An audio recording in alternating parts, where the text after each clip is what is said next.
Okay dear students, good evening. तो हम लोग अब लास्ट फेज में हैं मॉडर्न हिस्ट्री का। कल आपका मॉडर्न हिस्ट्री समाप्त हो जाएगा। आज हम लोग इकोनॉमी के इस पार्ट को फिनिश करेंगे। उसके बाद माय स्टूडेंट्स, आज और कल मैंने सोचा है कि आपको प्रीलिम्स का क्वेश्चन ना दूं, क्योंकि प्रीलिम्स में आप लोग काफ़ी पारंगत हो चुके हो।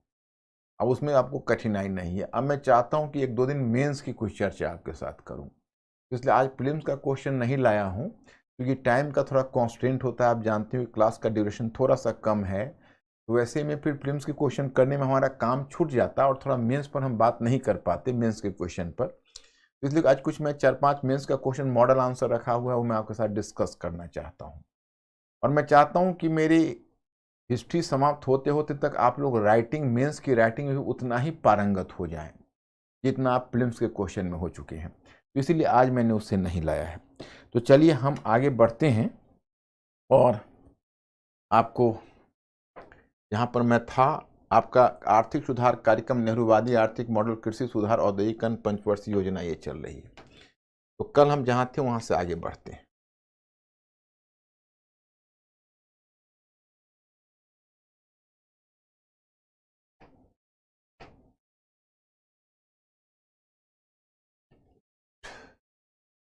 तो यही मैंने आपको बताया, क्योंकि कर प्रणाली भी निर्धारित थी, औद्योगिक क्षेत्र, पूंजीगत और भारी उद्योग, कृषि क्षेत्र मैंने आपको बताया था कल कि सामंती संबंध थे, पूंजीगत और भारी उद्योग की कमी थी, तकनीकी पिछड़ापन और खाद्यान्न के मामले में आत्मनिर्भर नहीं थी। कर प्रणाली अन्यायपूर्ण क्योंकि निर्धन वर्ग पर अधिक दबाव और अत्यधिक जन्म और मृत्यु दर, 32 वर्ष जीवन प्रत्याशा, 16% साक्षरता दर, सामाजिक क्षेत्र में सीमित निवेश। यह मैंने ब्रिटिश शासन का कुप्रभाव आपको बताया था। उसके बाद कल हमने डिस्कस किया था, जिसमें नेहरूवादी मॉडल को प्रेरित करने वाले कारक को डिस्कस किया था। फिर मैंने इस फैक्टर को डिस्कस किया था, जिसमें यहाँ तक मैंने डिस्कस किया था हरित क्रांति। हरित क्रांति के बाद फिर मैं आपको बताना चाहता था कि देखिए, जैसे आपने हरित क्रांति का टॉपिक किया, उसी तरह से आपके लिए ये टॉपिक आता है, ये भूदान आंदोलन।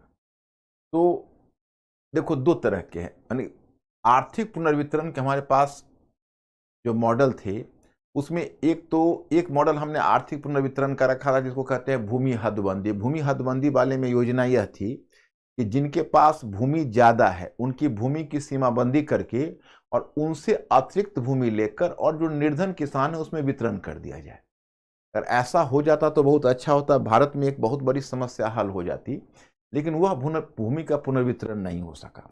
तो वह भूमि का पुनर्वितरण करने के थोड़ा कानून बनाना पड़ता, भारत में उसका विरोध होता, बड़े बड़े जमींदार या भूमिधारी वर्ग उसका विरोध करते। तो इट वॉज आप, नेहरू की सरकार वहां पर थोड़ी पीछे हट गई, मतलब उतना बल प्रयोग में उसने विश्वास प्रकट नहीं किया, क्योंकि लगता था कि भाई सहमति टूट जाएगी। तो कहीं ना कहीं कांग्रेस का भी दबाव था। तो नेहरू जी का जो समाजवादी मॉडल था या आदर्श था, वह उनके मन के अंदर ही रह गया। वैसे भी नेहरू जी का जो समाजवाद था, मैंने आपको बताया कि भाई हाइब्रिड किस्म का समाजवाद था। उसका मैं 2-3 फीचर आपको बता देता हूं।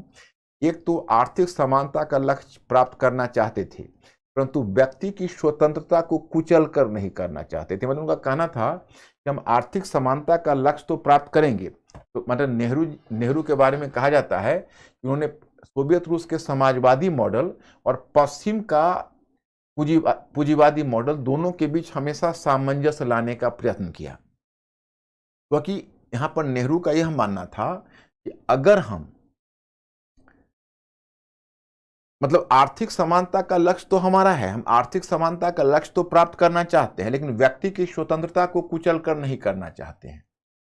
क्योंकि अगर व्यक्ति की स्वतंत्रता कुचल गई तो सोवियत रूस के मतलब आर्थिक विकास से वो बहुत आकर्षित थे, लेकिन सोवियत रूस में जिस तरह से व्यक्ति की स्वतंत्रता को कुचला गया था, तो नेहरू जी इसके बहुत खिलाफ थे, पंडित नेहरू। तो वो इस बात का विरोध कर रहे थे। दूसरी तरफ वो पश्चिम का जो पूंजीवादी मॉडल था, जिसमें व्यक्ति की स्वतंत्रता थी, he was highly impressed with the ideal of the individual freedom which was prevailing in West, but he was equally scared about the economic disparity which was visible in Western Europe or in Europe. तो इस तरह से उनमें दोनों चीज चाहते थे कि आर्थिक विषमता ना हो पश्चिम की तरह, लेकिन सोवियत रूस की तरह व्यक्ति की आजादी को कुचला ना जाए। उसी प्रकार से जैसे नॉर्मली तुम देखोगे, जो मैं पीछे भी हमने चर्चा की है, कि जो भी आर्थिक समानता की बात करते हैं तो उनका मानना होता है, सॉरी, जो भी समाजवाद की बात करते हैं तो समाजवाद पर अगर आप गौर करोगे तो समाजवाद का जो मौखिक बल होता है वो बल कहीं ना कहीं आर्थिक समानता पर होता है। मतलब आर्थिक समानता मतलब कोई जो समाजवादी सरकार होती है वो हमेशा आर्थिक समानता की बात करती है।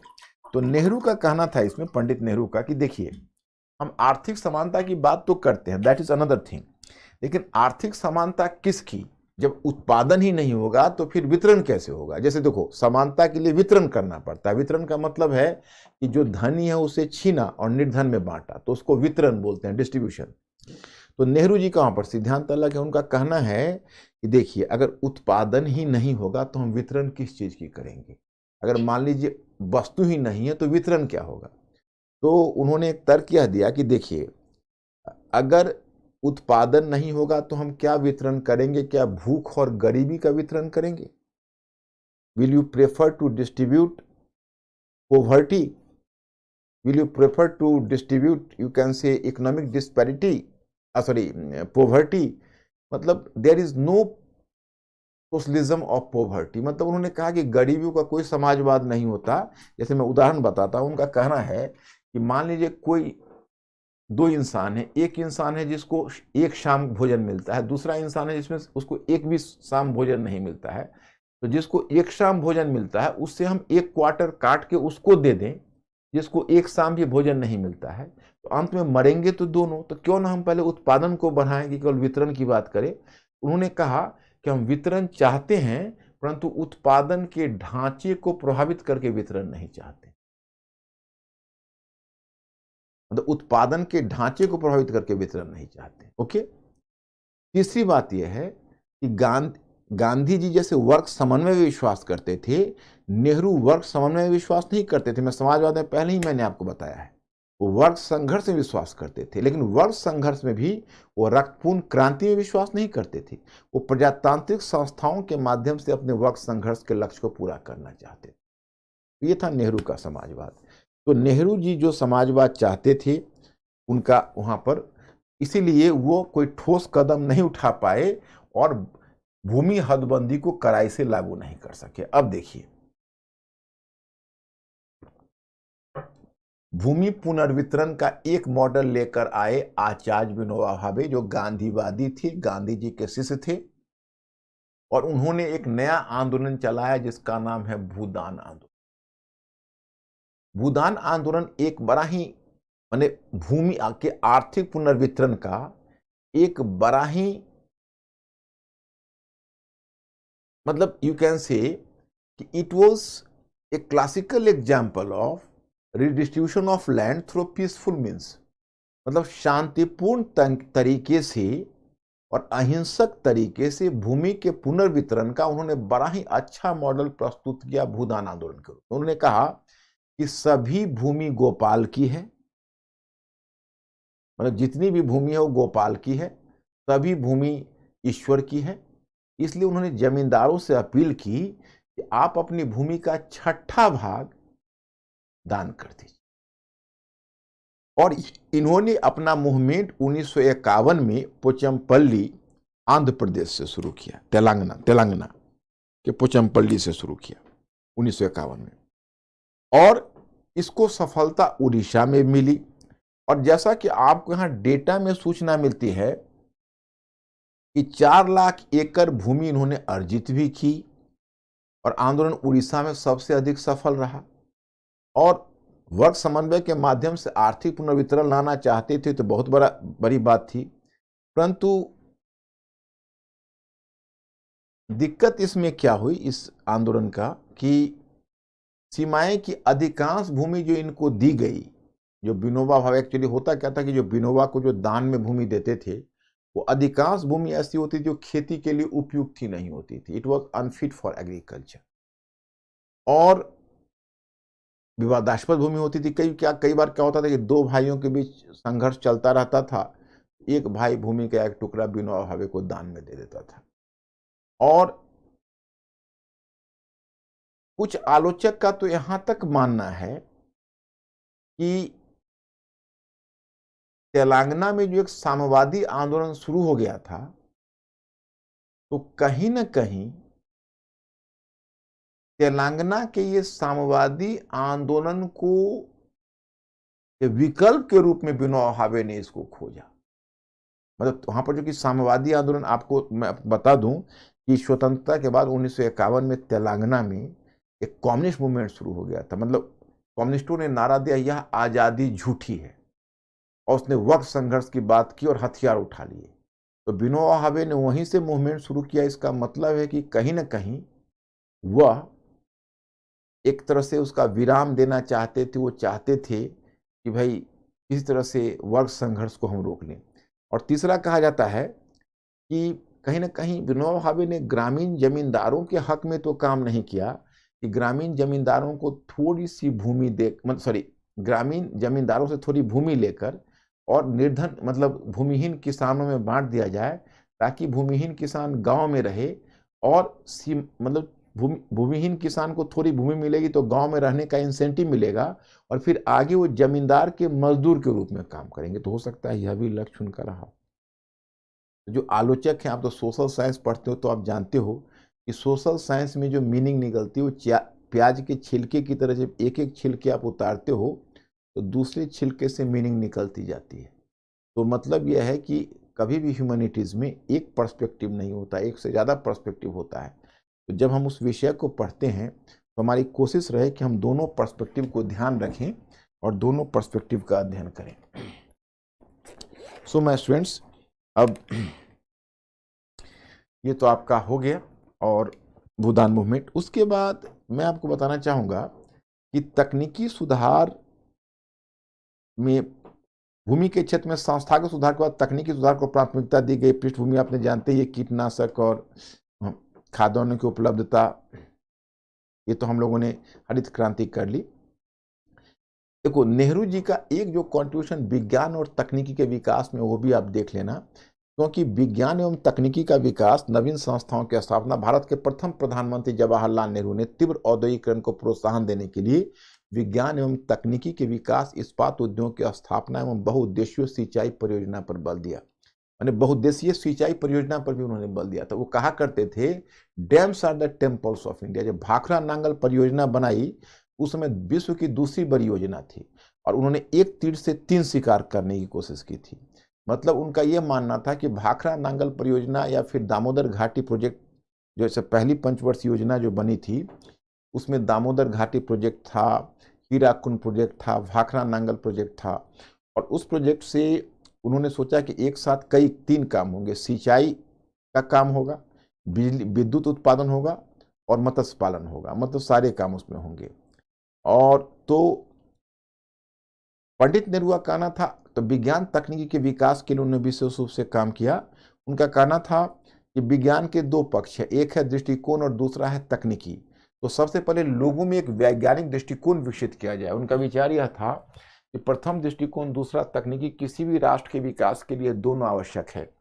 उद्देश्य, जहां पश्चिमी देशों ने विज्ञान और तकनीकी का उद्देश्य साम्राज्यवादी लक्ष्य को पूरा करने के लिए किया था, वही इन्होंने राष्ट्र निर्माण के लिए विज्ञान और तकनीकी का प्रयोग किया था, कि गरीबी हटाओ कार्यक्रम को पूरा करने के निर्धारित किया था। संस्थागत विकास में मैंने कुछ संस्थाओं का नाम दिया है, उसको आप ध्यान कर लीजिए।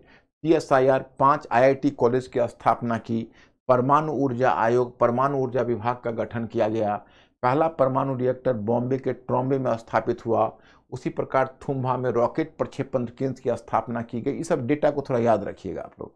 विज्ञान एवं तकनीकी के संवर्धन में पंडित नेहरू को अन्य व्यक्तियों का भी सहयोग मिला। ये व्यक्ति थे होमी जहांगीर भाभा, मेघनाथ साहा तथा M विश्वेश्वरैया।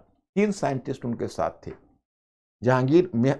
होमी जहांगीर भाभा, मेघनाथ साहा और M विश्वेश्वरैया। मैसूर से M विश्वेश्वरैया कहते थे एक ऐसा इंजीनियर जिनके पास एक सोशल विजन था और इस्पात उद्योग की स्थापना का लक्ष्य रखा।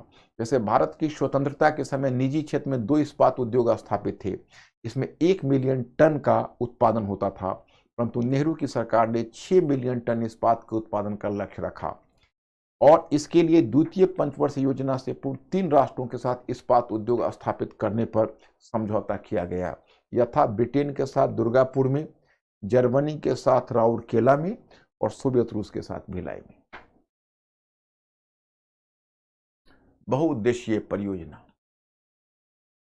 भारत में उत्तरी अमेरिका और सोवियत रूस की तरह अनेक नदियां थी, अतः हमारे नीति निर्माताओं ने संयुक्त राज्य अमेरिका तथा सोवियत रूस की बहुउद्देशीय परियोजना के मॉडल से प्रभावित होकर भारत में भी इस परियोजना के लिए जगह बनाई।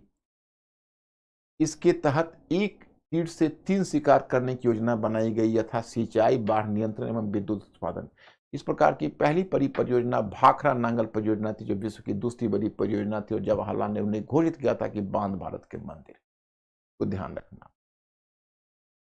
अब मैं स्टूडेंट्स आपको मैं बताना चाहूंगा, जैसे देखो कल के क्लास में मैंने बता दिया था आपको कि नेहरू के विकास का, आर्थिक विकास का विजन क्या था, तीव्र औद्योगिकरण था। लेकिन तीव्र औद्योगिकरण तभी हम कर सकते थे जब हमारा कृषि आधार मजबूत होता और कुछ कम से कम मूलभूत इंफ्रास्ट्रक्चर हमारा स्थापित होता।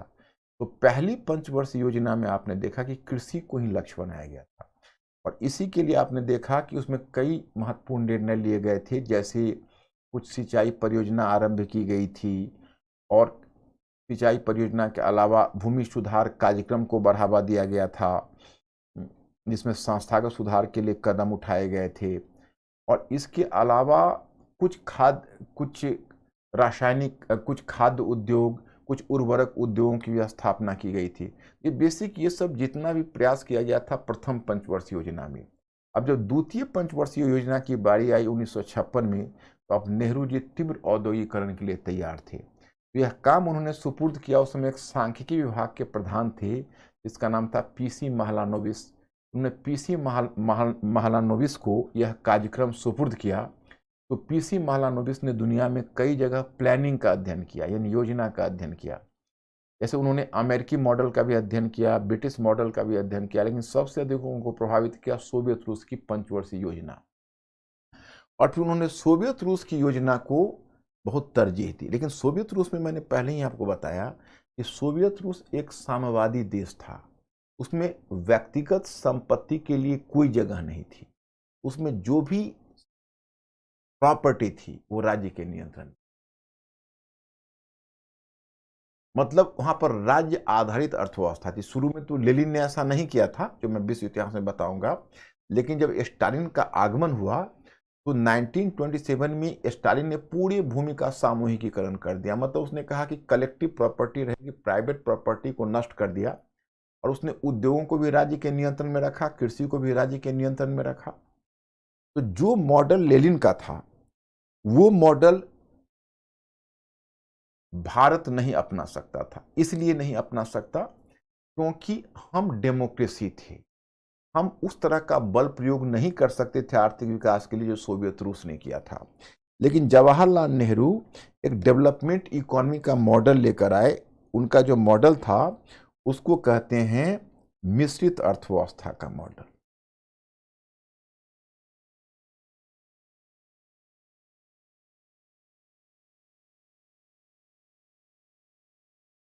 मिश्रित अर्थव्यवस्था का मॉडल।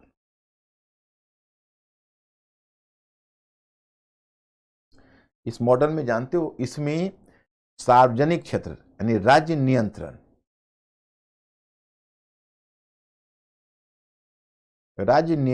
और निजी क्षेत्र,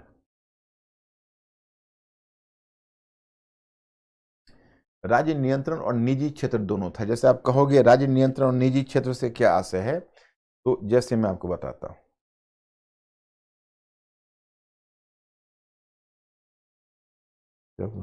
कैसे करें इसको?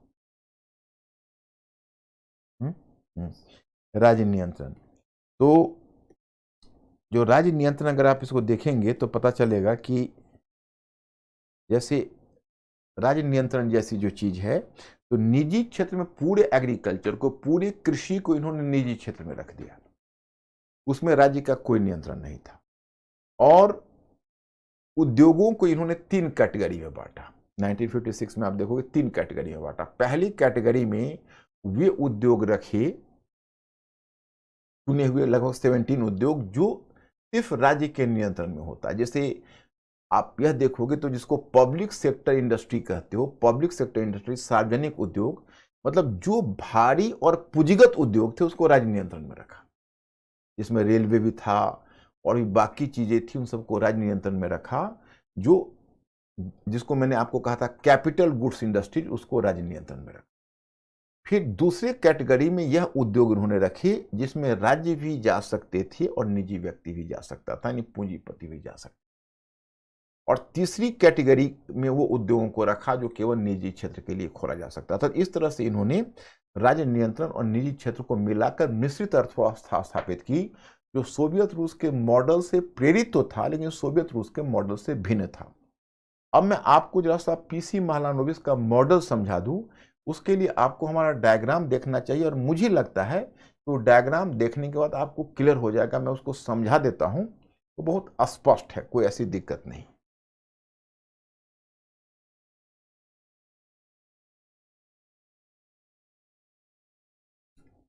देखिए, ये डायग्राम आप लोगों के लिए विजिबल होगा, वो ज्यादा क्लियर रहेगा आपको। देखिए, उन्होंने मिश्रित अर्थव्यवस्था के मॉडल को अपनाया।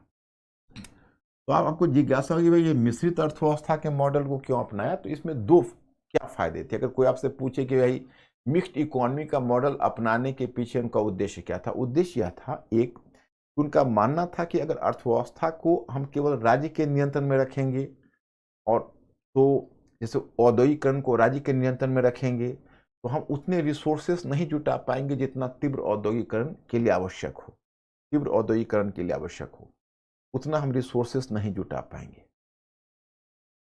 और निजी क्षेत्र का सहयोग नहीं मिलेगा। और अगर निजी क्षेत्र के अंतर्गत रखेंगे तो निजी क्षेत्र उसका दुरुपयोग करेगा और शक्ति का केंद्रीयकरण होगा। अभी आप देख रहे हो कि सार्वजनिक क्षेत्र को आप देखो कि प्राइवेटाइज किया गया सार्वजनिक क्षेत्र को, और सार्वजनिक क्षेत्र को निजी क्षेत्र के लिए खोला गया। तो किस प्रकार के क्रोनिक कैपिटलिज्म का उदाहरण अभी आपको उद्घाटित हुआ है अदानी वाले केस में, आप अनुमान कर सकते हो। तो उनको इसी बात का डर था कि अगर निजी क्षेत्र को हम खुला छोड़ देंगे तो निजी क्षेत्र उसका दुरुपयोग कर सकता है। तो ये मिश्रित अर्थव्यवस्था का मॉडल था। दूसरा है सार्वजनिक एवं निजी क्षेत्र की उपस्थिति, उसमें सार्वजनिक क्षेत्र भी होगा और निजी क्षेत्र भी होगा। तो मैंने आपको बताया कि जैसे एग्रीकल्चर पूरा का पूरा निजी क्षेत्र में होगा, उद्योगों में एक एरिया निजी क्षेत्र के लिए खुला होगा, एक एरिया सार्वजनिक क्षेत्र के लिए रिजर्व होगा, एक निजी क्षेत्र के लिए होगा, और एक में दोनों होंगे। इस तरह से उन्होंने सार्वजनिक और निजी क्षेत्र दोनों की उपस्थिति होगी। तीसरा, पूंजीगत अथवा भारी उद्योगों की स्थापना। आप देखो, यह है two sector model. Two sector model Soviet Russia से लिया गया था, और यह मॉडल बेसिकली लेनिन का मॉडल था। टू सेक्टर मॉडल क्या कहता है, ये कार्ल मार्क्स के विचारों से प्रभावित था। इनका कहना यह होता है कि देखिए, उद्योग दो प्रकार के होते हैं, थोड़ा मेंटली अलर्ट रहना, मेरी बात को सुनना। यह कहा जाता है कि उद्योग दो प्रकार के होते हैं। एक प्रकार का उद्योग होता है जिसको हम कहते हैं उपभोक्ता संबंधी उद्योग। तो उपभोक्ता संबंधी उद्योग के जो प्रोडक्ट होते हैं वो सीधे पहुंच जाते हैं कंज्यूमर्स के पास, सीधे। और जो कैपिटल गुड्स इंडस्ट्रीज होते हैं, जिसको आप बोलते हो पूंजीगत उद्योग, तो उसका जो प्रोडक्ट होता है वो सीधे कंज्यूमर्स के पास नहीं पहुंचता है, सीधे कंज्यूमर्स के पास वो नहीं पहुंचता है। उसका जो प्रोडक्ट होता है वो प्रोडक्ट दूसरा जो उपभोक्ता संबंधी उद्योग होता है उसके इनपुट के रूप में काम करता है। वो डायरेक्ट कंज्यूमर्स के पास वो प्रोडक्ट नहीं पहुंचता है, वो उपभोक्ता संबंधी उद्योगों के इनपुट के रूप में काम करता है। ओके। और तो पूंजीगत, और तो इनका जो पूंजीगत उद्योग की स्थापना टू सेक्टर मॉडल था, उसका कहना यह था कि पहले अगर हम पूंजीगत उद्योग की स्थापना कर देते हैं, मतलब इनका यह कहना था कि तत्काल हम उपभोक्ता संबंधी उद्योगों में निवेश को रोक दें, मतलब उसमें कम ध्यान दे के पूंजीगत उद्योगों को स्थापित करें, तो हमारा कमांडिंग हाइट ऑफ इकोनॉमी बन जाएगा। मतलब हमारा पूरा का पूरा उसका बेस तैयार हो जाएगा फ्यूचर इंडस्ट्रियलाइजेशन का।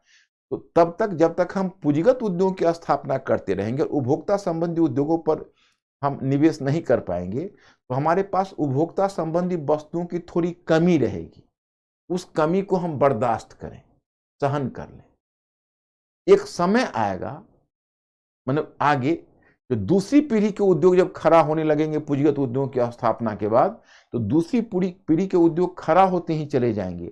और जब दूसरी पीढ़ी के उद्योग खड़ा हो जाएंगे तो हमारे पास उपभोक्ता संबंधी वस्तुओं का पूरा जखीरा कायम हो जाएगा। पूरा का पूरा उपभोक्ता संबंधी उद्योग स्थापित होते रहेंगे और हमारे पास उपभोक्ता संबंधी वस्तुओं की कमी नहीं रहेगी। तो बेसिक कॉन्सेप्ट यही था इनका, पूंजीगत अथवा भारी उद्योगों की स्थापना पहले और उपभोक्ता संबंधी उद्योगों की स्थापना बाद में। अंकुर, आर दे ओके? ओके हैं ये लोग? अब बचत को प्रोत्साहन, अधिक बचत। अब देखिए उपभोक्ता संबंधी उद्योग आप कैसे बनाओगे बताइए। उपभोक्ता संबंधी उद्योग जब आप पूंजीगत उद्योग आप कैसे स्थापित करोगे? क्योंकि उपभोक्ता संबंधी उद्योग तो थोड़ा सस्ता भी होता है स्थापित करना, और पूंजीगत उद्योग की विशेषता होती है उसमें बहुत हेवी इन्वेस्टमेंट लगता है, बहुत इन्वेस्टमेंट लगता है। उतने निवेश के लिए कैसे पैसे लाएंगे हम लोग? अगर मान लीजिए हम शीत युद्ध में दोनों में किसी एक पार्टी को ज्वाइन कर लेते, अमेरिकन पार्टी को, रशियन पार्टी को, तो खुल के हमें वो आर्थिक सहायता भी देता।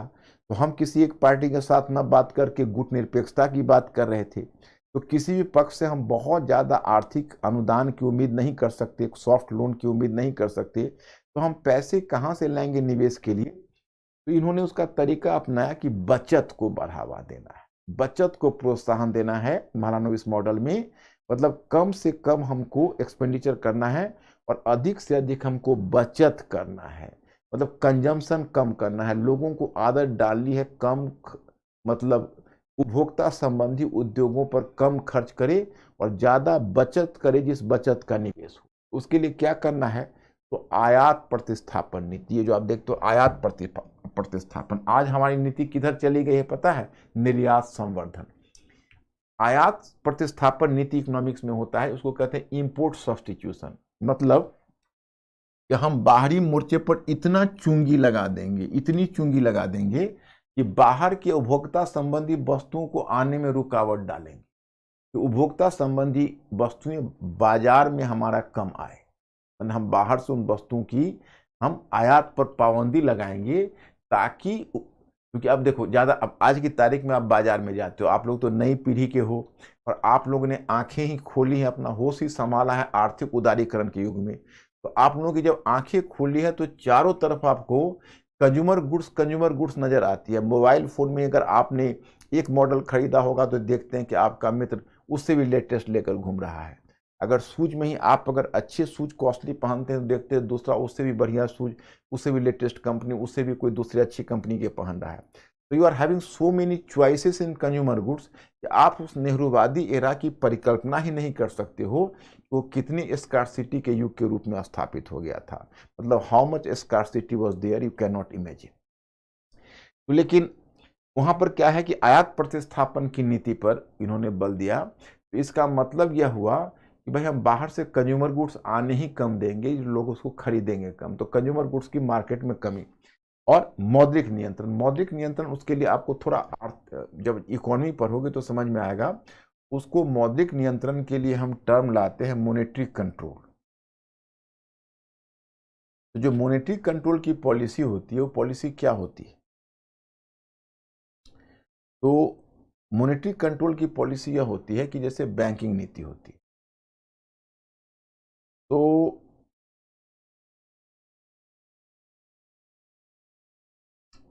you will find here the example of monetary control that is known as the banking policy. अब what is banking policy?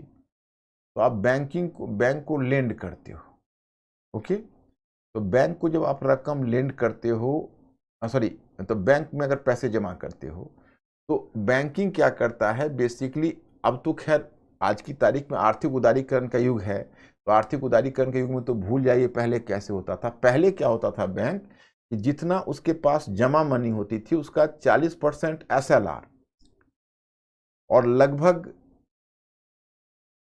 15 से 3% CRR के रूप में जमा रख लेता था, तब बाजार में वो लेंड करता था। तो वो बाजार में बैंकिंग नियंत्रण का मतलब है कि सरकार की तरफ से नियंत्रण होता था, RBI सरकार के माउथपीस के रूप में काम करता था कि बैंक बाजार में इतनी लिक्विडिटी ना छोड़े, इतनी तरलता ना छोड़े कि डिमांड क्रिएट हो। जैसे एक तो बैंक को अपने असेट का 40% रख देना होता था SLR में, तो उसको तो छोड़ दीजिए, वो तो बैंक के पास अपना रहेगा। और 15% से 3% उसको RBI के पास रखना पड़ता था। जब देखते थे कि मार्केट में वस्तुओं की स्कार्सिटी है, उसके लिक्विडिटी का 15% RBI के हाथ में चला जाता था। और जब देखते थे कि भाई अब फसल आ गई बाजार में वस्तुएं आ गई, तो अब डिमांड की जरूरत है थोड़ी, तो फिर धीरे धीरे वो क्रेडिट छोड़ता था और फिर मार्केट में वो रकम आ जाती थी। इसको बैंकिंग कंट्रोल पॉलिसी कहते थे, मॉनेटरी कंट्रोल पॉलिसी। और मॉनेटरी कंट्रोल पॉलिसी की विशेषता ये होती थी कि इसके द्वारा लोगों में इतना पैसा हाथ में आने ही नहीं दिया जाता था कि लोगों में इतना परचेजिंग पावर हो, क्योंकि परचेजिंग पावर ज़्यादा हो जाएगा और बाजार में तो वस्तुओं की कमी थी, क्योंकि हम कंज्यूमर गुड्स का ज़्यादा उत्पादन कर नहीं रहे थे। तो मार्केट में अगर ज़्यादा डिमांड क्रिएट हो जाता तो फिर इन्फ्लेशन आ जाता बहुत ज़्यादा और इकोनॉमी को खराबी होती। इसलिए उसका तरीका अपनाया कि भाई हम बचत को बढ़ाएं, और बचत को बढ़ाने के लिए है कि मार्केट में उपभोक्ता संबंधी वस्तुएं कम आने दें और मौद्रिक नियंत्रण की नीति को भी लागू करें, मतलब बैंकिंग के माध्यम से भी हम कंट्रोल को जारी रखें। नेक्स्ट है रोजगार संवर्धन के लघु एवं कुटीर उद्योगों की स्थापना। अब इसमें क्या है कि रोजगार संवर्धन के लघु और कुटीर उद्योगों की स्थापना से मतलब यह हुआ कि जैसे देखिए, अब पूंजीगत उद्योग है, तो पूंजीगत उद्योग में केवल अधिक निवेश ही नहीं होता है, बल्कि पूंजीगत उद्योगों की एक विशेषता होती है कि बेसिकली यह उद्योग, इसको बोलते हैं कि यह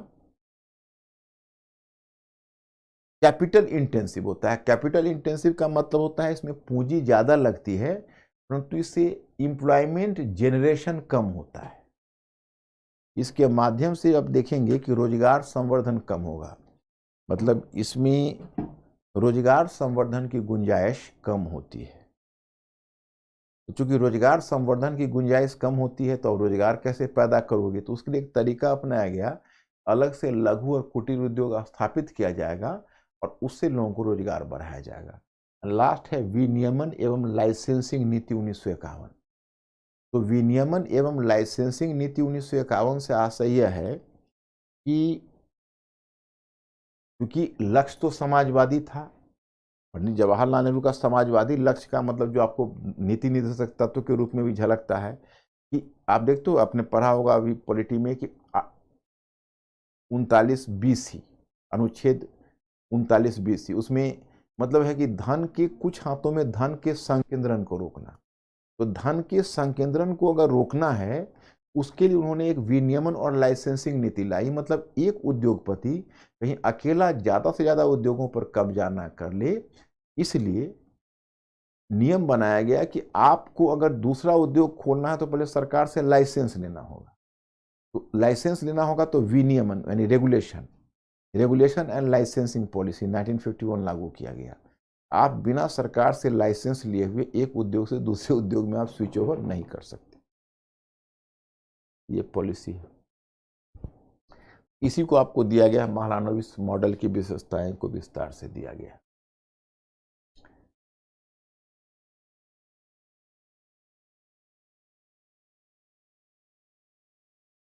अब मैं स्टूडेंट्स में आपको बताना चाहता हूं कि एक्चुअली नेहरूवादी मॉडल की आलोचना किस आधार पर होती है, उस आलोचना के आधार को मैं बता दूं। जैसे देखिए, जो पीसी महालनोबिस का जो महालनोबिस मॉडल है, उसको आज के परिप्रेक्ष्य में आप आलोचना करते हो, लेकिन जिस समय हमें आज़ादी मिली थी, तो आज़ादी मिली तो पहले इसका अच्छा पक्ष आप जान लीजिए। उस समय हमको औपनिवेशिक विरासत का सामना करना पड़ा था, हमारे पास बेसिक इंफ्रास्ट्रक्चर नहीं था, हेल्थ एजुकेशन सेक्टर में निवेश नहीं था, हमारा जो कृषि था उसमें सामंती संबंध कायम थी, जो हमारे यहाँ है उसमें पूंजीगत और भारी उद्योगों की कमी थी। और उस समय सबसे बड़ी बात यह है कि आज की तारीख में, जैसे हमें याद है, अरुण जेटली ने कहा था कि नेहरूवादी आर्थिक मॉडल एक विफल मॉडल है। तो मैं यहाँ पर यह कहना चाहूँगा कि अरुण जेटली नेहरूवादी आर्थिक मॉडल का जो मूल्यांकन है वो किस आधार पर कर रहे हैं? जेटली साहब इसका मूल्यांकन इस आधार पर कर रहे थे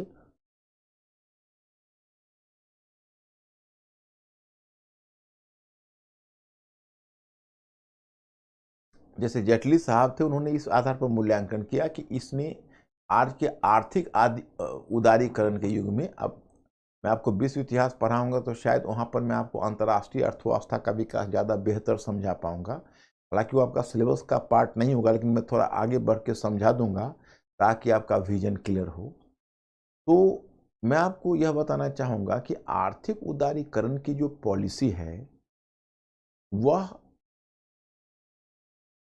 तो 1990 के दशक की देन है। लेकिन मैंने आपको दोनों मॉडल बता दिया कि एक तरफ सोवियत रूस का समाजवादी मॉडल था जो राज्य नियंत्रण अर्थव्यवस्था थी, और जो पूंजीवादी मॉडल था वो भी कोई मुक्त अर्थव्यवस्था क्लासिकल अर्थशास्त्र का या एडम स्मिथ का नहीं रह गया था, बल्कि केनेसियन अर्थशास्त्र आ गया था जो अर्थव्यवस्था में राज्य के हस्तक्षेप की बात करता था। वहाँ पर जो नेहरू की जो पॉलिसी थी, उन्होंने एक तीसरा मॉडल डेवलप किया, क्योंकि तीसरा मॉडल डेवलप करना आवश्यक था। मैं आपको बता दूं कि कुछ सफलता भी हमें मिली, जैसे आरंभ के 3 पंचवर्षीय योजनाओं में हम लोगों के उद्योगों का विकास दर लगभग 7.1% रहा, और एग्रीकल्चर का विकास दर भी लगभग 3% कंसिस्टेंट रहा, जबकि ब्रिटिश शासन के समय मात्र 1% था, 1% से भी कम था। और इसके अलावा बेसिक इंफ्रास्ट्रक्चर का, हेल्थ इंफ्रास्ट्रक्चर का विकास हुआ, और आज भी आप CSIR से लेकर IIT तक, थुम्बा रॉकेट प्रक्षेपण केंद्र, जितने महत्वपूर्ण इंफ्रास्ट्रक्चर देखते हो सबका विकास उसी समय हुआ है। अब कहते हैं कि भाई नेहरू जी ने सारी कुछ को राज्य के नियंत्रण में, या राज्य के नियंत्रण में बहुत ज़्यादा चीज़ को ले लिया, तो बहुत लोग इस बात को नहीं जानते हैं कि नेहरूवादी में जो पंडित नेहरू का मॉडल नेहरूवादी मॉडल अवश्य कहलाता है, लेकिन नेहरूवादी मॉडल में नेहरू जी ने सीमित समाजवाद ही रखा था। जैसे आप देखोगे तो एक इन्होंने एयर इंडिया का राष्ट्रीयकरण किया था, जिसको टाटा से ही लिया था, जो अब फिर टाटा दोबारा ले लिया है, और एक उन्होंने GIC का, संभवतः इंश्योरेंस का, उन्होंने राष्ट्रीयकरण किया था। और हाँ, और स्टेट बैंक ऑफ इंडिया, जिसको इंपीरियल बैंक कहते हैं, उसका राष्ट्रीयकरण किया था। लेकिन बाकी चीज का जितना तुम देखते हो, चाहे वो खनन क्षेत्र का राष्ट्रीयकरण हो, मतलब माइनिंग का राष्ट्रीयकरण हो, या 14 और 20 बैंकों का राष्ट्रीयकरण हो, तो सारा तो इंदिरा गांधी ने किया। मतलब भारतीय अर्थव्यवस्था को अधिक समाजवाद की दिशा में नेहरू नहीं ले गए, उन्होंने बेसिक मॉडल जरूर दिया, लेकिन वो इंदिरा गांधी ले गई। और इंदिरा गांधी की आलोचना इसलिए होती है क्योंकि इंदिरा गांधी 1966 में तब समाजवाद की दिशा में अर्थव्यवस्था को लेती चली गई, जब 1966 में दक्षिण पूर्व एशिया के देश अपनी अर्थव्यवस्था को खोल रहे थे, और दक्षिण पूर्व एशिया के देशों ने काफी तरक्की कर ली और हमारी अर्थव्यवस्था पिछड़ गई, इसलिए इंदिरा गांधी की आलोचना होती है। लेकिन जवाहरलाल नेहरू के समय तक तो वैसा कुछ नहीं था, और बाद में इसका दोष उभर कर आने लगा। क्योंकि देखो, समय के साथ हर मॉडल में सुधार होता है, लेकिन उस समय सुधार नहीं हो सका। कुछ तो नेहरू से एक दो भूल हुई, क्या भूल हुई वो भी मैं बता देता हूं। और दूसरा है कि बाद के पीढ़ी के जो नेता थे, जैसे इंदिरा गांधी थी, उनको कुछ सुधार करना चाहिए, तो सुधार नहीं हुआ। सुधार अगर शुरू हुआ तो सेकेंड टेन्योर में इंदिरा गांधी ने थोड़ा वो सुधार शुरू किया, तो उसके बाद तो उसकी हत्या हो गई, तो रही नहीं। राजीव गांधी ने अर्थव्यवस्था को खोलना शुरू कर दिया था, और राजीव गांधी अगर नहीं होता, जिसको क्रेडिट नरसिम्हा राव को आर्थिक उदारीकरण का मिलता है, तो वो क्रेडिट राजीव गांधी को ही मिलता। लेकिन राजीव गांधी चुनाव तो के दरमियान ही 1991 में मारा गया उनकी हत्या हो गई राजीव गांधी की, आप जानते हैं, पेरमदूर में। तो फिर कांग्रेस ने चुनाव तो जीता, लेकिन राजीव गांधी रहे नहीं, तो नरसिम्हा राव रहे। 1991 में नरसिम्हा राव की सरकार हुई, तो नरसिम्हा राव मनमोहन सिंह को फाइनेंस मिनिस्टर बना के अर्थव्यवस्था को ओपन किया और आर्थिक उदारीकरण की नीति लाई। तो लेकिन मोड़ जो समाजवाद है उसकी तरफ इंदिरा गांधी लेती चली गई। तो इसी क्रम में मैं आपको बताना चाहूंगा कि जैसे क्या है कि इसका दोष क्या क्या उभरा, मैं बताता हूं। जैसे देखिए, आयात प्रतिस्थापन की नीति का मतलब हुआ, जैसे इंपोर्ट सब्स्टिट्यूशन की जो नीति का मतलब हुआ कि बाहर से हम वस्तुओं को नहीं आने देंगे, तो हमारे देशवासी हमारे प्रोडक्ट को ही खरीदेंगे। उसकी एक उसमें समस्या आती है। समस्या ये आती है कि अपने देश के उद्योगों को प्रतिस्पर्धा की आदत नहीं रह जाती, क्योंकि बाहर से प्रोडक्ट आएगा तभी तो प्रतिस्पर्धा होगी, और प्रतिस्पर्धा का फायदा ही है। जैसे आज आप लोग इतनी मेहनत क्यों करते हो? क्योंकि आपके साथियों के साथ आपकी प्रतिस्पर्धा हो रही है। अब प्रतिस्पर्धा नहीं रहती, अगर थोड़ा पढ़ने से क्वालिफाई कर जाते तो क्यों इतनी मेहनत करते आप? तो वही बात है कि अगर कंपटीशन नहीं होता है तो उसमें क्या होता है कि गुणवत्ता सुधार, दो उद्योगों में दो सीमाएं आ जाती है। एक तो कॉस्ट कॉन्शियस नहीं हो पाता है, दूसरा क्वालिटी कॉन्शियस नहीं हो पाता है। एक तो प्रोडक्ट में गुणवत्ता सुधार नहीं होता है, और दूसरा जो प्रोडक्ट का कॉस्ट है वो भी बहुत ज़्यादा बढ़ जाता है। ये दोनों खामियां हमारे प्रोडक्ट में उभरने लगी। और दूसरा क्या है कि जैसे पब्लिक सेक्टर है, तो पब्लिक सेक्टर चूंकि सरकारी क्षेत्र था, तो उसमें सरकारी क्षेत्र में भ्रष्टाचार आ गया। तो भ्रष्टाचार आने से क्या हुआ कि जो पब्लिक सेक्टर है वो घाटे पर चलने लगी, और घाटे पर चलने लगी तो सरकार को उसको चलाने के लिए हर वर्ष बजट घाटा करना पड़ता था, और बजट घाटे के कारण राजकोषीय घाटा हो जाता था। ये थोड़ा इकोनॉमी का टर्म्स है, तुमको भी समझने में हो सकता है कि बजट अभी आपने पढ़ा है तो हो सकता है आप समझ जाएं। जैसे बजट घाटा बढ़ते बढ़ते राजकोषीय घाटा का रूप लेता चला जाता है, फिस्कल डेफिसिट का। जैसे आप मान लो आपका 100 रुपया है, मैं एक उदाहरण बताता हूँ। तो आपका आमदनी 90 रुपया है और 80 रुपया और खर्च 100 रुपया है। तो आप कहीं से जुटाने की कोशिश करते हो तो क्या करोगे, कर्ज लेकर जुटाओगे। तो वो 20 रुपया आप कर्ज लेकर जुटाते हो तो 20 रुपये का घाटा हो गया, और अगले वर्ष फिर 20 रुपये का घाटा हो गया, उसके अगले वर्ष 20 रुपये का घाटा हो गया। तो धीरे धीरे वही 100 रुपये 200 रुपये का राजकोषीय घाटा का रूप ले लेता है, तो आपका पूरी इकोनॉमी का घाटा हो जाता है। तो वही चीज होता चला गया। दूसरी बात है कि जैसे बाजार में उपभोक्ता संबंधी मतलब जैसे सार्वजनिक पब्लिक सेक्टर उद्योगों की स्थापना पर बल दिया गया कि भाई भविष्य में हम उपभोक्ता संबंधी उद्योगों की स्थापना करेंगे। तो भविष्य में उपभोक्ता संबंधी उद्योग की स्थापना हो नहीं सकी, क्योंकि जो जिस जिस ने इस मॉडल को अपनाया, नेहरूवादी आर्थिक मॉडल को जिस जिस देश ने अपनाया, वो सब फंस गए, केवल भारत ही नहीं। जैसे सोवियत रूस में भी कंज्यूमर गुड्स की, उपभोक्ता संबंधी वस्तुओं की कमी पड़ गई, पूर्वी यूरोप के देशों में भी पड़ गई। जिन जिन देशों ने अपनाया वो सारे देशों में कमी पड़ गई। सोवियत रूस में तो एक मुहावरा चल निकला था, थोड़ा सा कूलिंग कम कर, एक मुहावरा चल निकला था सोवियत रूस में कि सोवियत रूस के लोग और एडम और ईव बाइबिल के कैरेक्टर है, इनमें क्या संबंध है।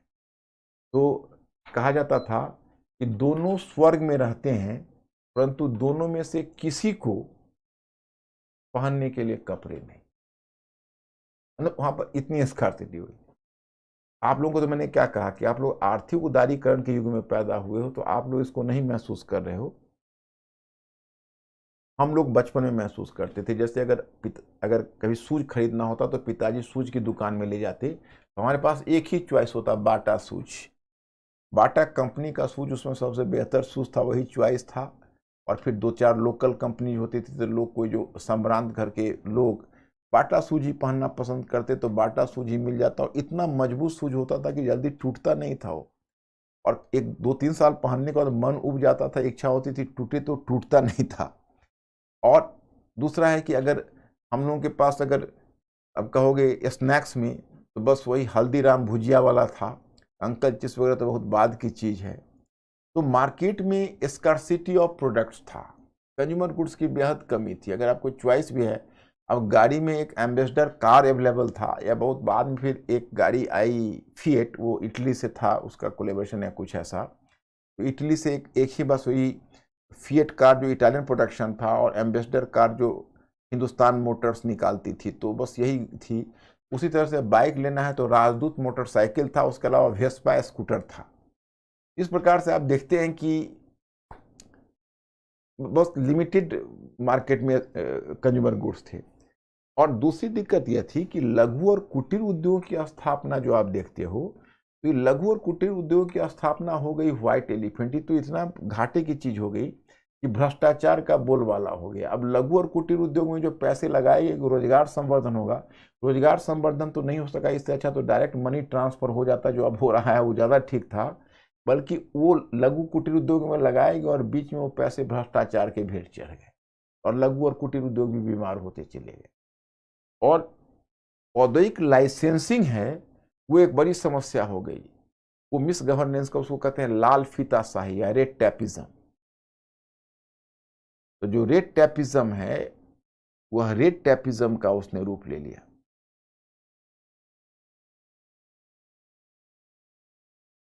तो उसी का वो रूप ले लिया। मतलब कि अगर आपको कोई फाइल बढ़ाना हो तो आपको एक बड़ी अमाउंट रिश्वत की देनी पड़ेगी। आप रिश्वत का अमाउंट देंगे तभी आपका फाइल आगे बढ़ पाए। That is called red tapism. तो my students, this is the point, you are clear. और तो ये था नेहरू की सरकार का दो बड़ा फेलियर है जिसकी चर्चा मैं करना चाहूंगा। उनका औद्योगिकरण इसलिए भी विफल हुआ कि उन्होंने भूमि का आर्थिक पुनर्वितरण नहीं किया। जैसा मैंने आपको बताया कि आर्थिक पुनर्वितरण अगर होता और निर्धन लोगों तक भूमि पहुंचती तो लोगों में क्रय शक्ति होती और औद्योगिक वस्तुओं के लिए बाजार कायम होता। तो यहां नेहरू चूक गए। और दूसरा क्या है कि आपको मैं वर्ल्ड हिस्ट्री में बताऊंगा, चाहे जापान ने औद्योगिकरण किया हो या संयुक्त राज्य अमेरिका ने या जर्मनी ने, सबने अपने यहाँ प्राइमरी एजुकेशन को मजबूत किया। लेकिन नेहरू की सरकार, प्राइमरी एजुकेशन का मतलब है प्राथमिक शिक्षा, हमारे यहाँ प्राथमिक शिक्षा पर ध्यान नहीं दिया गया। नेहरू की सरकार ने उच्च शिक्षा के विकास के लिए काफी काम किया लेकिन प्राथमिक शिक्षा के विकास के लिए काम नहीं कर सकी। हमारी प्राइमरी एजुकेशन पिछड़ गई, ये भी औद्योगिकरण के पिछड़ेपन गए। ये दो मोर्चे पर आप बताएंगे। एक, हमारे पास आर्थिक भूमि का पुनर्वितरण ना होना, यानी भूमि सुधार कार्यक्रम का विफल होना, आंशिक रूप से विफल हो गया। जमींदारी उन्मूलन तो हुआ परंतु आर्थिक पुनर्वितरण नहीं हुआ।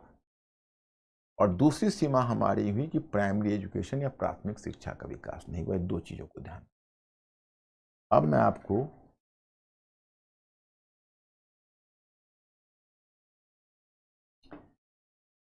थोड़ा कुछ क्वेश्चंस पर ले चलता हूं पहले।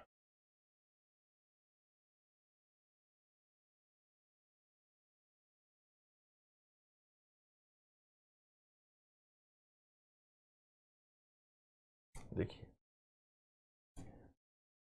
अब देखिए, जैसे आप लोग कहते हैं ना क्वेश्चन लिखने में दिक्कत होती है, तो जैसे जैसे आपकी अंडरस्टैंडिंग बढ़ेगी आपको क्वेश्चन लिखना सहज होता जाएगा। तो मेंस का क्वेश्चन राइटिंग करने में थोड़ा वक्त लगता है, बस उस वक्त को आप लोग थोड़ा इंतजार करो और बढ़िया से पहले आप अपने कॉन्सेप्ट को क्लियर करने पर ध्यान दो। क्वेश्चन राइटिंग मुश्किल नहीं होगी। देखिए, आचार्य विनोबा भावे के भूदान और ग्राम दान आंदोलनों के उद्देश्य का समालोचनात्मक विवेचना कीजिए और उनकी सफलता का आकलन कीजिए। अब ये क्वेश्चन आर्गुमेंटेटिव है क्योंकि आप जानते हो यहां पर क्या दिया, समालोचनात्मक विवेचना। तो इसका मतलब है कि भूदान और ग्रामदान जो उनके, मतलब जैसे 1951 में भूदान चलाया था, 1955 में ग्रामदान, मतलब ग्रामदान का कोई मतलब नहीं था भाई ये ग्रामदान हो गया विनोबा का, तो मतलब यहाँ के लोग जो है वो भूदान पर समर्पित हैं, इसके अलावा कोई, ये सब आदर्शवादी बातें थी। तो ये आंदोलन के उद्देश्य का समालोचनात्मक परीक्षण कीजिए, विवेचना कीजिए और सफलता का आकलन कीजिए। तो उद्देश्य का आलोचनात्मक विवेचना कीजिएगा, मतलब इसका अच्छा उद्देश्य क्या था, इसके पीछे गलत उद्देश्य क्या था। देखो कैसे, हम भूदान एवं ग्रामदान आंदोलन वर्ग समन्वय पर आधारित भूमि सुधार का एक कार्यक्रम था। इसके अपने सबल एवं निर्बल पक्ष थे। विनोबा भावे ने अहिंसक सामाजिक रूपांतरण के लिए सर्वोदय समाज का गठन किया। बड़े बड़े भूस्वामी इस बात के लिए राजी किए गए वे कम से कम अपनी भूमि का छठा हिस्सा अनुदान के रूप में दे दें।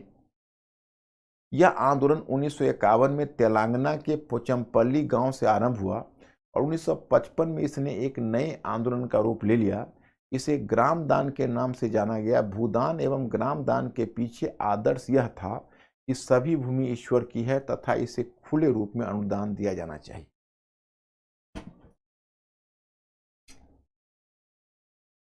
अगर हम भूदान एवं ग्रामदान के उद्देश्य पर विचार करते हैं, क्योंकि देखो आलोचनात्मक विवेचन है, तो देखो इसको दोनों पक्षों को हमने लिया है, तो हम उसके पीछे घोषित एवं अघोषित दो प्रकार के उद्देश्य दृष्टिगत होते हैं। ये 200 शब्द का क्वेश्चन था तब।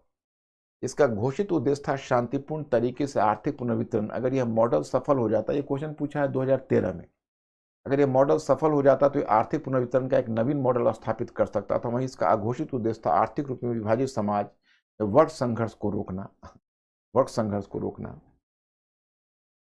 यह भी गौर करने की बात है कि आंदोलन तेलंगाना से आरंभ हुआ, जहां साम्यवादी दल उग्र आंदोलन छेड़ चुका था। इसके अतिरिक्त इस संबंध में एक मान्यता यह भी है कि इस आंदोलन ने भूदान के माध्यम से ग्रामीण भूमिहीनों के बीच थोड़ी सी भूमि वितरित कर ग्रामीण क्षेत्र से उनके पलायन को रोकने का प्रयास कर रहा था, ताकि भूमिधारी वर्ग को पर्याप्त मात्रा में कृषि श्रम उपलब्ध रहे। अब जहां तक इसकी सफलता के आकलन का प्रश्न है, में ध्यान रखना चाहिए कि भूदान आंदोलन कुल मिलाकर सफल नहीं रहा। उड़ीसा में अपेक्षाकृत अधिक प्रभावी रहा, किंतु अन्य क्षेत्रों में यह प्रभावहीन रह गया। जो 4 मिलियन एकड़ भूमि अनुदान में दी गई थी वह या तो खेती के लायक नहीं थी या विवादास्पद थी। इस आंदोलन की विफलता ने सिद्ध कर दिया कि भूमि सुधार के लिए दृढ़ राजनीतिक इच्छा शक्ति। तो आप लोग इसको गौर से पढ़िए। जैसे जय जवान जय किसान नारे के उद्भव और महत्ता पर एक समालोचनात्मक लेख लिखिए। मतलब नारे के उद्भव का भी आलोचनात्मक और नारे के महत्ता का भी आलोचनात्मक। ये 2013 में पूछा था, बड़ा स्टैंडर्ड क्वेश्चन। तो 2013 उसी वर्ष सिलेबस चेंज हुआ था तो यह पूछा गया था, उसके बाद फिर वो छोड़ दिया गया। यहां पर देखो, भारत के प्रधानमंत्री लाल बहादुर शास्त्री के द्वारा 1965 में दिया गया नारा जय जवान जय किसान सैन्य सुरक्षा एवं खाद्य सुरक्षा के बीच आंतरिक संबंधों को रेखांकित करता है। साथ ही इस नारे से यह भी संकेत मिलता है कि स्वतंत्र विदेश नीति के संचालन के लिए सैन्य शक्ति एवं खाद्यान्न के मामले में आत्मनिर्भरता दोनों आवश्यक। तो भारत के प्रधानमंत्री लाल बहादुर शास्त्री के द्वारा 1965 में दिया गया नारा जय जवान जय किसान सैन्य सुरक्षा एवं खाद्य सुरक्षा के बीच आंतरिक, तो कितना बढ़िया लाइन है, गौर करो। जय जवान जय किसान नारे आंतरिक सैन्य सुरक्षा एवं खाद्य सुरक्षा के बीच, तो एकदम कितना रिमा। जैसे तुम लोग भी जनरल स्टडीज के बाकी पार्ट भी पढ़ोगे, जैसे जैसे तुम्हारी अंडरस्टैंडिंग विकसित होगी वैसे वैसे इस तरह के सेंटेंस निकलने लगेंगे and you will be clear. जैसे अभी तो अब मुश्किल है ऐसा सेंटेंस अभी सोचना, चूंकि पूरा कॉन्सेप्ट क्लियर होगा। तो सैन्य सुरक्षा और खाद्य सुरक्षा के बीच आंतरिक संबंधों को रेखांकित करता है। साथ ही इस नारे से यह भी संकेत मिलता है कि स्वतंत्र विदेश नीति के संचालन के लिए सैन्य शक्ति एवं खाद्यान्न के मामले में आत्मनिर्भरता दोनों आवश्यक है। उपरोक्त घोषणा ने भारत में हरित क्रांति का आधार तैयार किया। 1960 के दशक में भारत PL 480 के तहत अमेरिकी खाद्यान्न सहायता पर निर्भर था, किंतु युद्ध के मध्य तथा उसके पश्चात जिस प्रकार लिंडन जॉनसन, राष्ट्रपति अमेरिकन लिंडन जॉनसन की सरकार ने भारत की विदेश नीति पर दबाव बनाना चाहा, उससे भारत सरकार को एक सबक मिला। वह सबक यह था कि स्वतंत्र विदेश नीति के संचालन के लिए खाद्य सुरक्षा आवश्यक है। अतः पहले लाल बहादुर शास्त्री तथा फिर उनके उत्तराधिकारी ने हरित क्रांति का नारा देकर भारत की खाद्यान्न आपूर्ति को सुरक्षित करने का प्रयास किया। 1966 तथा 1973 के बीच इसका प्रसार पंजाब, हरियाणा तथा पश्चिमी उत्तर प्रदेश में देखा गया। इस क्रांति को लाने के लिए हाइब्रिड बीज, रासायनिक उर्वरक, उन्नत सिंचाई, कीटनाशक तथा उन्नत कृषि तकनीकी यथा ट्रैक्टर आदि का बड़ा योगदान था। हरित क्रांति का कई लाभ भारत को मिले। भारत खाद्यान्न के मामले में आत्मनिर्भर हो गया। अब इसका दोनों पक्ष हमने लिया है, सबल पक्ष और निर्बल पक्ष। बस इसको गौर से तुम लोग पढ़ते जाओ। और स्वतंत्रता पूर्व तथा स्वतंत्रता के पश्चात मौलाना अबुल कलाम आजाद के योगदानों की विवेचना कीजिए। उन परिस्थितियों का विश्लेषण कीजिए जिनके कारण 1966 में ताशकंद समझौता, ये तो कल मैं तुम लोगों को पढ़ाऊंगा विदेश नीति, फिर चर्चा होगी। उन परिस्थितियों का समालोचनात्मक कीजिए जिस कारण भारत को बांग्लादेश को उदय में निर्णायक भूमिका का निर्वहन हुआ। ये 2013 में पूछा। अब इतना आगे वो नहीं जाते हैं, अब 1970 के दशक तक नहीं जाते हैं। 2013 में तुम्हारा सिलेबस चेंज हुआ था तो वहाँ तक गए थे, अब उससे पहले ही रह जाते हैं। फिर भी सेफ्टी के लिए विदेश नीति में कुछ मैटर में कल आपको और दे दूंगा 1970 जैसे, जिसमें लाल बहादुर शास्त्री भी और श्रीमती इंदिरा गांधी दोनों एरिया कवर हो जाए तो कल मैं वो दे दूंगा। और जो विदेश नीति में कल मैं आपको विदेश नीति कल ही आपका समाप्त होगा, तो विदेश नीति में ध्यान कर लेना। हम इसमें वो भाग को डिस्कस करेंगे क्लास में जो तुम्हारे लिए समझने के लिए आवश्यक है। और ये जो छोटे छोटे भाग है ना, जैसे वियतनाम है, मलेशिया, ये सब में डिस्कस नहीं करेंगे, तुम लोग थोड़ा पढ़ लेना या इसको इग्नोर भी कर सकते हो। गुटनिरपेक्ष आंदोलन इंपॉर्टेंट है, इसको कर लेना है। और मैं दोनों महाशक्तियों के साथ जो भारत के संबंध थे उसको कवर कर देंगे। दोनों महाशक्तियों के साथ भारत के संबंध तो उसको कवर कर देंगे। और चाइना वॉर कवर कर देंगे, चीन के साथ जो भारत के युद्ध हुआ है ना, इसको कवर कर देंगे। तो कल मैं ये सब आपको, आज मैं यहीं छोड़ देता हूं। अब चूंकि इकोनॉमी का हो ही गया तो कल मैं विदेश नीति में जितने भी इंपॉर्टेंट आयाम हैं आप लोग एक बार पढ़ लीजिएगा। उतने छोटे छोटे पड़ोसियों के बारे में याद रखने की आवश्यकता नहीं, मैंने उसी फॉर्मेलिटी दे दिया है। और जो कल आवश्यक चीज़ें हैं वो कल क्लास में मैं डिस्कस कर लूँगा। और फिर कल ही आपका विदेश नीति के साथ ये चीज़ समाप्त हो जाएगा। लेकिन ध्यान रखिए, पोस्ट इंडिपेंडेंस एरा में राष्ट्र निर्माण में फिर एक बार मैं आपको जोड़ के बता दूंगा कि सारे के सारे पहलू राष्ट्र निर्माण के लिए आवश्यक है। आज मैं यही रुकता हूँ।